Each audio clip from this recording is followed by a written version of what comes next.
मेरे संसारवासियों, आज लेके चलते हैं एक ऐसे शहर में, ऐसी गहराई में, जो संसार के उस रूप का अनुभव देगा जो जीवन जीने के लिए प्रत्येक मनुष्य के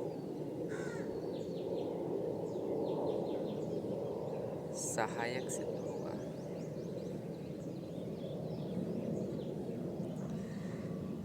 कष्टों का अंत करेगा और मनुष्य को दृढ़ बनाएगा, मानसिक संतुलन में रहने के लिए प्रेरित करेगा। मेरे संसारवासियों, हम आज बात करते हैं जनसंख्या पर। इस संसार के मूल कष्टों का कारण क्या है? इस प्रकृति के हनन का मूल कारण क्या है? आने वाला समय कैसा भयभीत करने वाला होगा,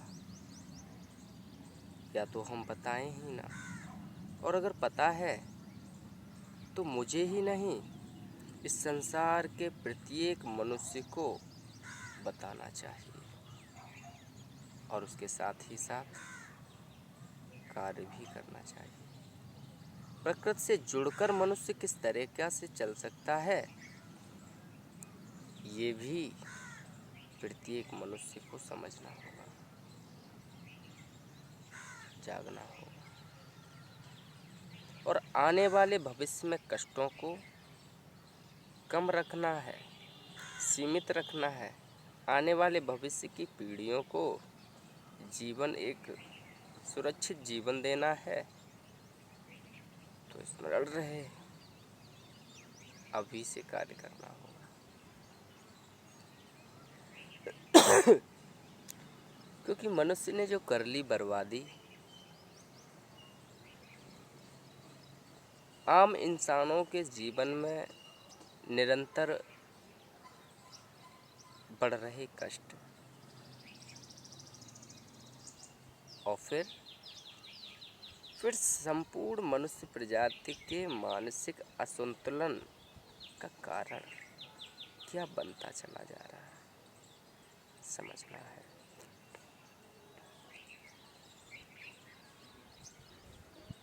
इस संसार का जो कष्टों का मूल कारण है वो जनसंख्या है, क्योंकि यदि कोई हो ही नहीं तो कार्य कहाँ से आएगा? यदि कोई ज़रूरत ही नहीं है तो किसी भी कार्य को क्यों किया जाएगा?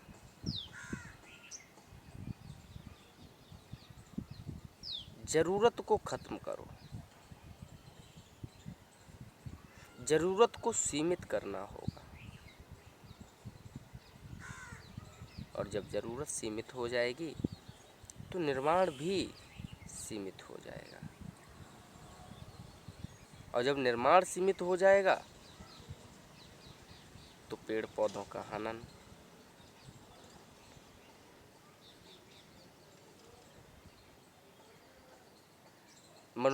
मनुष्य की शारीरिक क्रियाएं, मानसिक क्रियाएं कुछ कम हो जाएंगी, और जब ये कम हो जाएंगी तो मनुष्य को समय मिलने लगेगा विचारों पर कार्य करने के लिए, विचारों को सुनने के लिए, विचारों को समझने के लिए। और जब समय मिलेगा और अच्छी अच्छी संस्थाएं संसार में काम करेंगी तो स्वतः ही मनुष्य का जीवन अंधेरे से प्रकाश में आ जाएगा।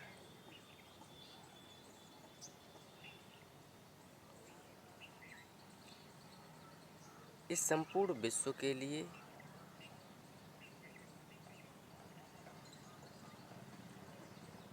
ये एक संदेश है कि अगर बचना है और मनुष्य प्रजाति को निरंतर ऐसे ही चलते रहना है तो जाग जाओ, नहीं तो तुम अपना तो अंत कराओगे ही, संपूर्ण पेड़ पौधों का, नदी झरनों का अंत करा दोगे। इनका अंत करते जाओगे और उसके बाद जो अंत कर रहा होगा उसका भी अंत हो जाएगा, इसमें कोई संदेह नहीं है। इसलिए समझना होगा, जागना भी होगा। और ऊपर कार्य कर रही संस्थाएं, ऊपर कार्य कर रहे लोग, उन्हें भी धनात्मकता का संदेश संपूर्ण मनुष्य प्रजाति को देना हो, क्योंकि यदि अपने अपने पदों का दुरुपयोग करने में लग जाओगे तो आप किसके लिए कार्य कर रहे हो? जो आगे आने वाले भविष्य में ऐसे फंसने वाले हैं कि निकलने की कोई संभावना नहीं होगी, घुट घुट कर जी रहे होगे, प्रताड़ित हो रहे होगे, अंदर ही अंदर रो रहे होगे, लेकिन अब ये है धनात्मक किरण जो आपको निकाल सकती है उस जाल से। और जो लोग जिन पदों पर बैठे हैं कार्य को करने के लिए, और वो कार्य ही ना करें तो, जिस कर्तव्य के लिए आपको निर्धारित किया गया है उस कर्तव्य को ना करो तो उस पद के आप लिए नहीं हो। वो भले ही पद आपको मिल जाए लेकिन उसका अंत हो जाएगा।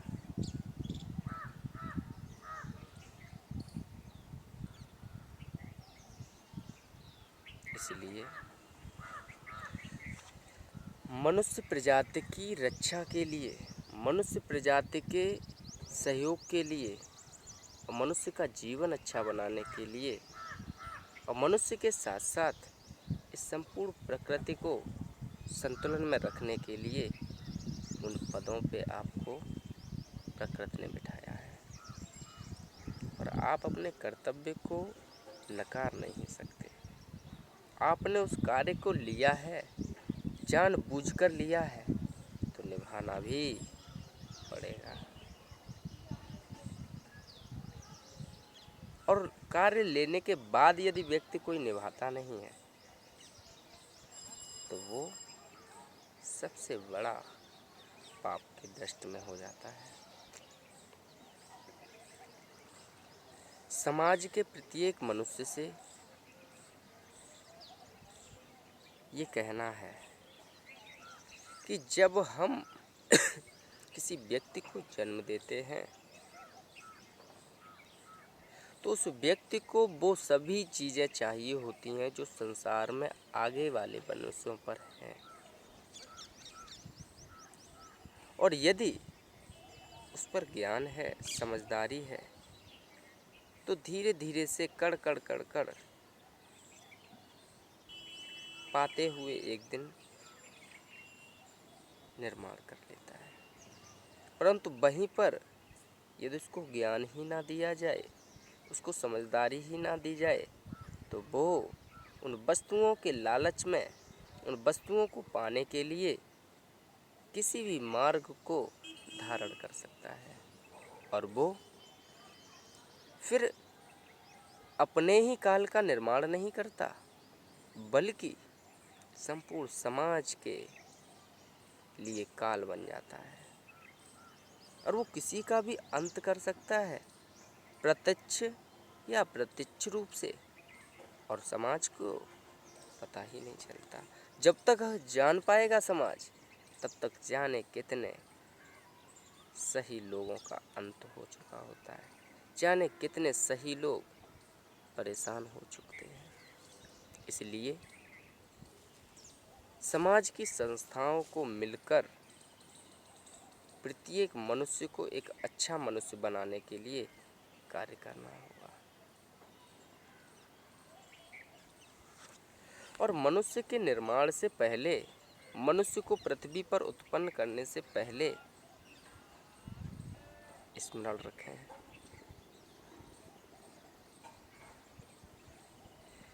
कि यदि एक मनुष्य को जन्म दिया जाता है तो पिता, पुत्र और वो बच्चा कमाने वाला एक,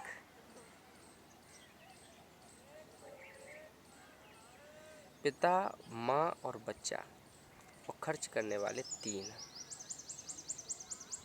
तो यदि 300 रुपये मिल रहे हैं किसी भी व्यक्ति को तो 3 में खर्च करेगा। और यदि वहीं पर 2 पुत्र आ जाए तो, या बेटी आ जाए तो उस भाग में, उस कमाई वाले धन में 4 हिस्से हो जाएंगे। और यदि एक आ जाए तो और हिस्से बट जाएंगे। फिर हमारा परिवार में उन पिता के भी माता पिता होते हैं। तो समझ रहे हो, जब कमाने वाला एक है तो 20-25 साल में जब तक नया निर्माण हो पाएगा बच्चे का, तब तक कार्य करना पड़ेगा। और जब समाज में, घर में इतने लोग हो जाएंगे, आप निरंतर काम करोगे, ध्यान कौन देगा आपके बच्चों पर? और जब हम समय नहीं दे पाएंगे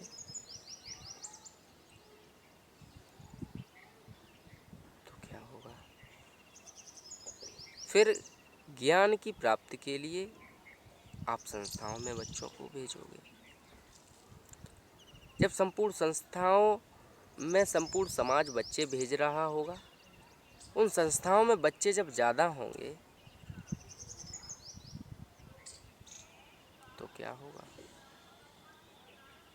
नियंत्रण से स्थिति बाहर निकल जाएगी और हम ज्ञान पर कार्य नहीं करेंगे। तब सिर्फ उनके नियंत्रण पे करेंगे कि यहाँ पर कैसे उनको नियंत्रित रखा जा सकता है।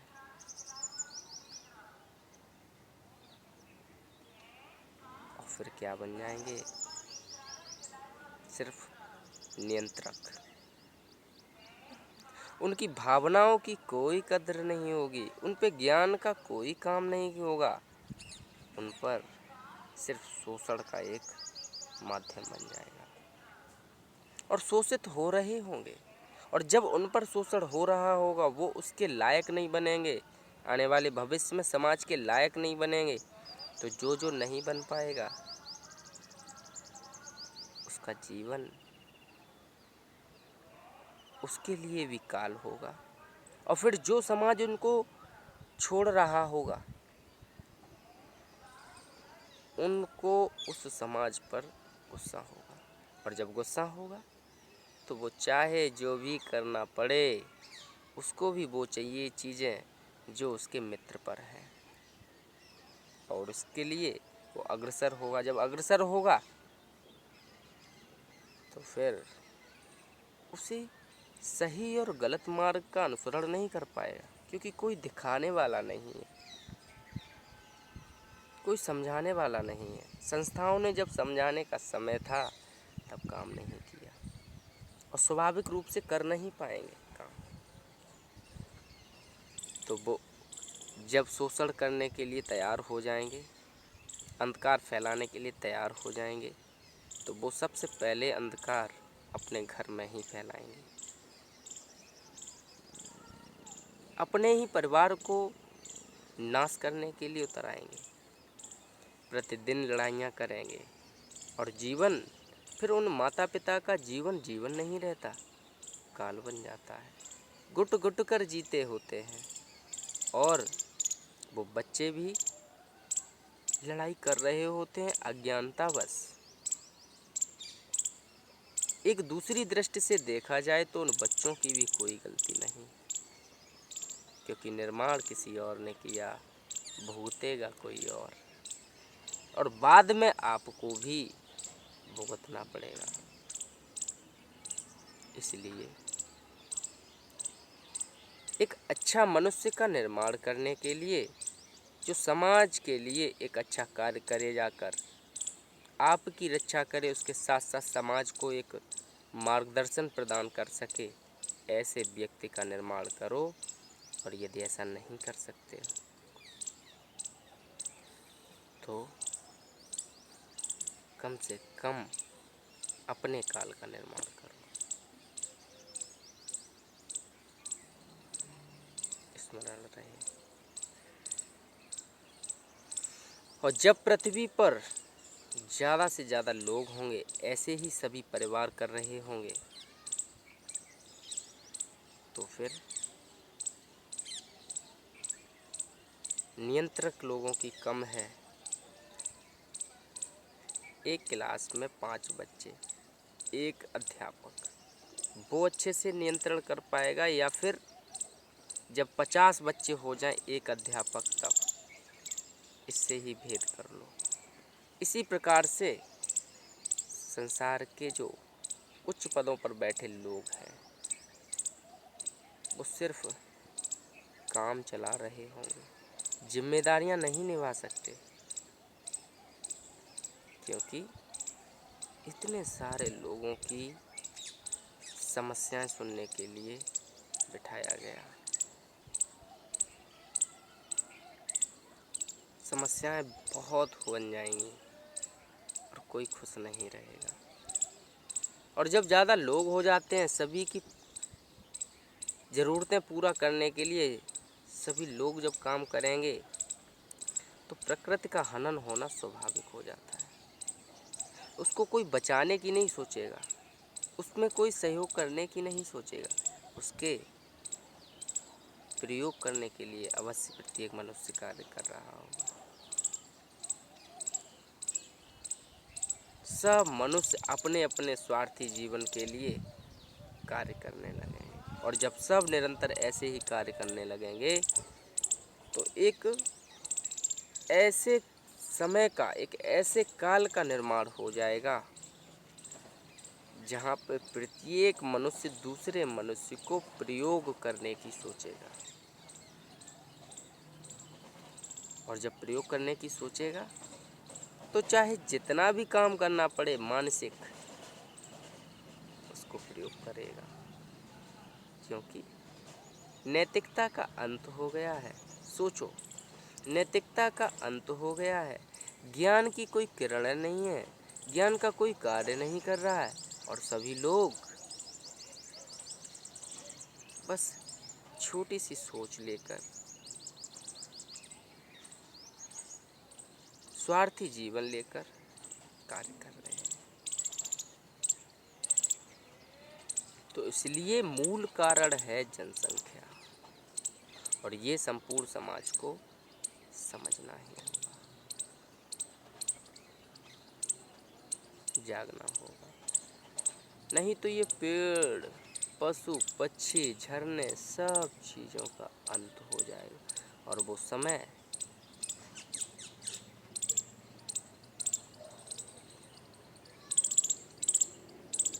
ज़्यादा दूर नहीं, बहुत निकट है।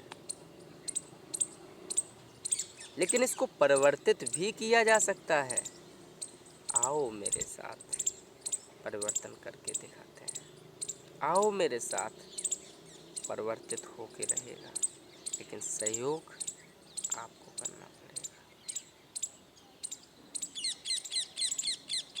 सोचिए, अगर आ रहा है तो सहयोग करिए। आइए मेरे साथ।